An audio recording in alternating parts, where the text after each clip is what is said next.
Majalah tu face gaya malian Turkin dia majalah jenengan ilmu nama orang kalau muda deran tugas itu mana agese kok kau jet lama fani mo mucana ma afani kuda nawalin astibarate afani kuda nawalin de majiru kalau tanah no ada mati bakal aku mati over bade bakal aku kau kata aku bela majimma miti kau kalau dari maka saya mati nanda video be dubata mubarak ada mana ya lah kagese si yero ku sacura beta malang ni astikawan te yeroo qusachuudhaaf har'a dirqama galuun qaba jedhee murteessee xiyyaara keessatti waa sa'aatii jaatti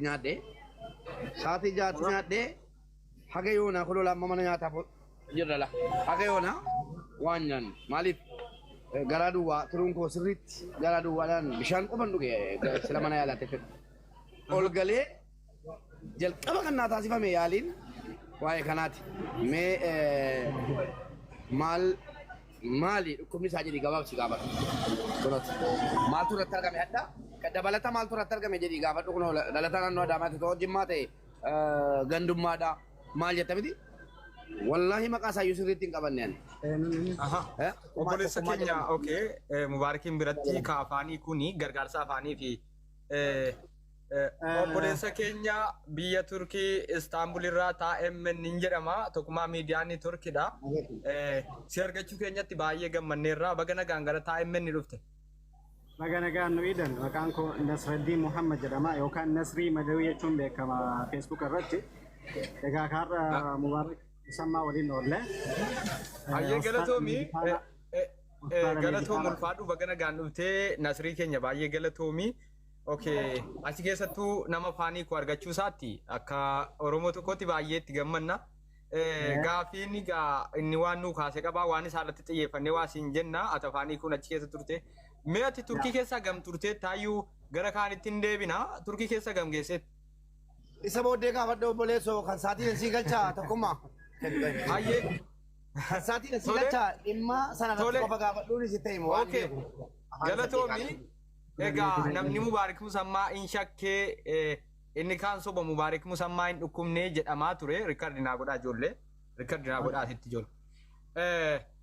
Inni kaani Mubaarak Musammaa hin dhukkubne sobaa jedhanii gargaarsa fudhatee badde kan jedhan jiru dhukkuba iyyuu hin qabu Mubaarakii mataa rukuttaa iyyuu hin qabu kan jedhantu jiru. Kana keessatti haasasaa immoo hin amannuu namoonni jedhan jiru. Fakkeenyaaf namoota hedduu karaa laayivii ba'anii Mubaarak hin dhukkubfannee jedhan rukuttaa mataa iyyuu hin qabu jedhan. Ati immoo afaanii kuni nama naannoo isaa ganda isaa illee miti dhukkuba isaasitti dura bara. Isa durayyuu dooktorii dhukkuba isaasitti hima. Sitti jechuudha Mubaarakiin dura.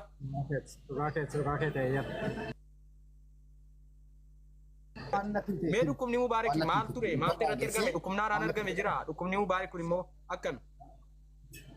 Ayeeka hospitaala meedikaana jedhamutti yaada kana kan adeemsifamaa jiru yaada waliigalaalee ilaallamee jira. Amma wanti rakkinni jiru rakkina tiruuti. Tiruu irratti dhiita'uu tiruutti qaba. Dhiita'ee jira. Akkasumas immoo dhangala'oo itti tiruu irra jira. Inni kun qulqulleeffamuu qaba jedhanii inni kun yaada argatuu qaba jedhanii isa kana namni waan biraa jedhu baatus hin beeku waan ijaan argee fi waan natti himame waan dubbiseedha hima waan ta'eef wantoota kana ofii hiyyaan argee waan barreeffameetiin jechuudha riippoortiin jirudha. Isa kana qofa beeka. Waa san duraa dhibame hin dhibamne I don't know hin beekudha. Kanuma qofa beekan. Galatoomii way Mubaarak. Obsi Mubaarak. Obsi Mubaarak. Ansii fi malee wallahi kun amma sii galchi TikTok qabda. TikTok qabda. TikTok qabda. TikTok hin fayyadamu. Fayyadamtu. Bubar. Amma sii godisa bubar. Nama kuma dhibba lama jira. Seeni. Namni leesii wala bara. Barnoota waliin waan naan deemne hin fayyadamne. Barnoota waliin waan naan deemne fi hin fayyadamu jedhee. Dhalataa naannoo Adaamaatti dhiyeessuu iyyuu hin qabu. Dhagee. Galatoomo. Dhiyeessuu iyyuu hin qabu. Dhiyeessuu iyyuu hin qabu ture tokko qoani namni amanee dhiisee dantaa argan dhabe bobboleera tokko jedhe. Nuuraaf dannaa ergaa. Dhagee. Dantaa argan dhabe bobboleera. Dhalataa naannoo Adaamaatti kiyyi biyyootteen hin gidibu. Amma TikTokiin qabu ofiisaati lamaan jalaa boo tokko jedhe. Nasraddiin jedhama. Afaanii kaa waa hedduu biyya kana keessatti hojjeta. Rabbi isarraa jaallatu. Wallaahi laazim an dadhabee nan baha jennaan obsinaan jedhee jechuudha. Beelee sukkaara wal qabatee jechuudha. Obsi taa'ee akkasii qoyi xumurraa abshir maalan godhaafi wannan ta'uuf tokkittiin hin jiru rabbumti isaa haa ta'u walumaa galatti annama amansiisuuf bituu hin taane rabbii kootti siyyudee bu'ee yaa rabbii kiyya dhukkuba kanarraa fuudhi ilmoo kootti na hambisi kanuma jireenya kootti na hambisi malee namni odeessee dhiisee bar amma cooma isa jedhame kana inni hin beeku beektaa inni hubateera ani hin barre booddee kana waan ta'e wayitiyyuu dhangala'aa wayii ammas itti marsee jira turuu isaarratti waan arga jedhamnaan naaf galuu dide malee fuula guure fuula isaarra maal jedhani jennaan ayi ita wayii jira jedhanii naan jedhe Nasruddin ammas natti mi waan jiru jennaan kanaan dura ita malee waa biraan jiru naan jedhe ita malee hin jiruun jedheen wanni dhangala'aan xiqqoon si jirti kalas minaamin naan jedhee jennaan narrifadhe innis natti mun feene dhangala'aa miti yoo adda siruun keessaa buqqaa jedhame iyyuu I don't care maaliifi waan rabbi fidetu ta'a guyyaa rabbi malee hin du'amu ani nama amansiisuun nunne jechuun kotaan si biraan dhufe gatii jaalladhu malee nama amansiisuun nunne an takkaa guyyaa tokko amansiisuu miti anayyuu asitti tokkoffaa mu beenaafsi garaana nyaattee asirratti akka miidiyaa kiyyaattuu garaana nyaattee garaana tina nyaatte maa inni yoo jette mucaan kun tiiktookiin fayyadamu ammas wanni garaana nyaate nama tiiktookii qabu miti ajannaa tiiktookii irraa quban qabu waa'ee tiiktookii quban qabu inni hin beeku tiiktookii hin qabu jedhee kunoo afaan isaatiin banadhu jennaan hundi didee jechuudha. Argaa jirtu miti mubaarik maayik garaana nyaate akka dhuunfaa kiyyaatti yoo jettanii anuu miira shakkii keessan turee waan jedhamuuf amma fakkeenyaaf gaafa inni afaan toroggomuuf dooftoraa asubsiisee tiruusaa akkas wanti ta'e irratti biqileera bishaan marsee jira ilaalamuun kun eenyudha waan jedhan waan ta'a ture hin beeku waan dooftoriinatti hin beeka malee waan mubaarikiin jedhamaa ture hin beeku sinii galee waan mubaarik irratti ture hanquban qabu garuu waan dooftoriinatti himanitti hime jedhee dhugaa dubbachuuf namoonni ilaa dhukkubni eenyudha namoonni xiqqootti darbeetan dhiifama gaafatan irra gaariidha nama naa mubaarikiin. Reefan garaa fayyaa fudhe jechuudha dhukkuba isaannu garaa fayyaatti fudhe maaliif namni dubbii kana nutti hime nama tiiktookii quba qabu miti ajendaa tiiktookii irraa nama mubaarikiin booddeeyyaa wayii ture miti isinii galee ammayyuu tiiktookii banadhu ennaan didee jechuudha dhugaa namni eenyu jettanii dhiifama gaafattan gaariidha du'aa'uma kadhaafiin jedhasiini mee mubaarikaati dhukkuba kana siireesiin ofirratti beektaa maaliif yeroo namni soban dhukkubfannee jedhu eeyyen hin dhukkubfanne turkii deemuufan ameerikaa deemuufan saawudii deemuufan jette eeyyen hin dhukkubfanne jette utuu dhukkuba kana qabdu yeroo namni si gaafataa ture eegat Itoophiyaa galte namni sitti duulaa ture. Ustaaz Ibsaa Dhugaa kan jedhamantu jiru beektaa Ameerikaa amma. Ustaaz Ibsaa Dhugaa jechuun dhalataadha naannoo Harargeetti bar an takkaa nama jimmaa yoo ragaa waan maddeen beeku mal ragaa bakka barbaachisutti amma Ustaaz Ibsaa Dhugaa jechuun nama waggaa 10 dura na beeku. Kadir martuu jechuun nama waggaa 15 dura waliin turre dararaan nu ragaa turedha. Ustaaz Ibsaa Dhugaa wallaahi khaliifoo biratti akkanaan jedhani khaliifoonni waa'ee maallaqa kiyyaa irratti maanguddummaa tuuma seenjara keessa jirru Ustaaz Ibsaa fidee itti dabale beektaa. Itti daballaan waa'ee dhukkuba kiyyaa kaasanii khaliifootti mani ofii isaaniiti. Anatu qoricha fuudhaaf jira hayi. Ni beektaa akka inni dhukkuba kana qabu jedhe khaliifoon rifatee jechuudha. Oggaa kudhaniin duran beeka yeroon kan yeroo jiru jedhe Ustaaz Ibsaan jechuudha. Ustaaz Ibsaa jechuun nama salphoo kimmo salphataa miti nama guddaa nama qara'ee nama sheeka guddaadha nama gorsu nama daawaa godhu bar na waliin salphisu jedhee dhiise yeroo jarri girri kaasan sana Ibsaa Dhugaa waa mukee wallahi dubbise kee dhiise maaliif beektaa salphataan ajaadha na waliin salphisuu laata. Ustaaza kana na waliin salphisanii jedheen tanaan edis haa ta'u kamiyyuu annamaa deebisuu hin dhumne ammas taanaan. Biyuutii godhadhu annamatti waa'imaa biyuutii godhadhu nyaata nyaadhuuti rakkoon qabu xiqqoo akka seenyoo ofirraa godhiiti.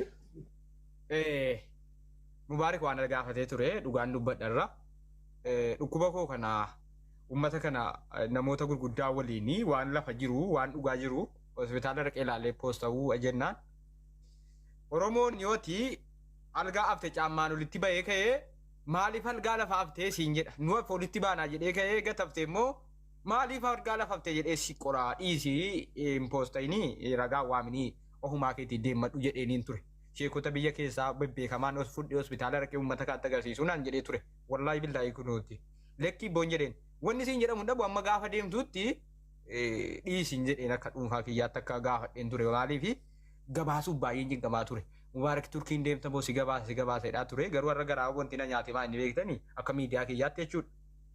Mucaanii amma bira jiru kun tiiktookii quban qabu waan isin jedhaa jirtan hin beeku waan kana duraan beeku waan adda doftoorinatti minisiitti maayireedha.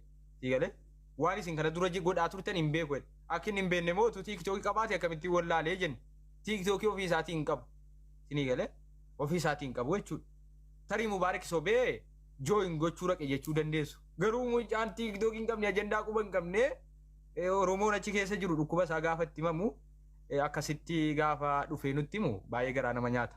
Kanaaf ijoolleen Mubaarak itti mufataa turtanii itti mufachuu arrabsaa turtanii utuu dhiifama gaafattanii gaariidha natti fakkaata sallee rabbina saree galchuu namni isin dhukkubne hin sobdaa jedhaa turtanii ragaa kanaa olii waan fidatu qaban natti hin fakkaatu. Ragaa kanaa olii fakkeenyaaf nama informeeshina kana quba hin qabne fidate nama informeeshina Mubaarak gargaarameeraa quba hin qabne nama informeeshina Mubaarakitti Oromoon soba jedhee duulaa irraa quba hin qabne sinii galee kana arrabsuuf haatu jira bar Oromoo kana akkam godhee sirreessanii akka moo godhee isin sirreessan kana arrabsuuf haatu jira eemika keessatti maal arrabsitan adu Mubaarak soba jedhuu si waliin inni kun fannin jedhamu maal jedhuu barbaadde na arrabsitame aboo Oromoo gara aboo rabbi sira qajeelchu nyaatee ka'u waa gaafanna nyaatee ka'u manni nyaatee ka'u tofsaati eenyutu na bite Dhuguma tokkoffaa ragaanan uummata kanaaf fidu hin jiru dhageeffadhu ragaanan uummataaf fidu hin jiru dhageesse sa'aatii namni gadi ba'ee na kaffa'eera na gargaara jedhee birrii miidhagina furshan guurrataa jiru keessaa Mubaarak Musammaa ragaa wayii yoo nyaates baga nyaate kan uummata kootiiti kan nama na jaallatuuti. Namni na jibbu yeroo masalayyuu nutu dhukkuba kanatti fide hadu'u rabbina gaansin deebisina adda rabbina gaansin deebisin du'aan malee kan naan jedhaa ture meeqa jira siigalee kanaaf warra na jaallatan nuti warra na jaallatu kennee deemeera hin dubbannes deebi'ee walumaa galatti ragaadhaaf hin dhumne boleessa ko sibiran nu beekas diigee dhimma ragaas ragaa nan barbaachisu ana kan dhukkubatu ana inni jarri eegan yookiin amma fakkeenyaaf du'e ayyi rabbi nu fadhiisu amma oomitti Oromoon quba nyaata kanan na gaddisiisa malee kan koo rakkoon qabu of kan qabadheera inshaallah tuman deemuun fayyee tuman deemu deebi'ee ilma kootti achi deebi'a walumaa galatti ragaa minaamee fidachuun numneanii cubbuu garuu eessaan nutti galeen jedhinaa bara cubbuun eessaan natti dhufee jettee mataan dhukkubatina kanuma cubbuudha sinii galee cubbuun eessaan nutti dhufe laata abaarsa qabnaa laatan jedhinaa namni tokko sareen tokko haqa namarraa qabdi namaa miti sinii galee anaa miti jechuudha cubbuun eessaan nutti galee laata yaa rabbi maala sitti balleessee laata na hamataa turte guruppii ijaarrattee duulaa turte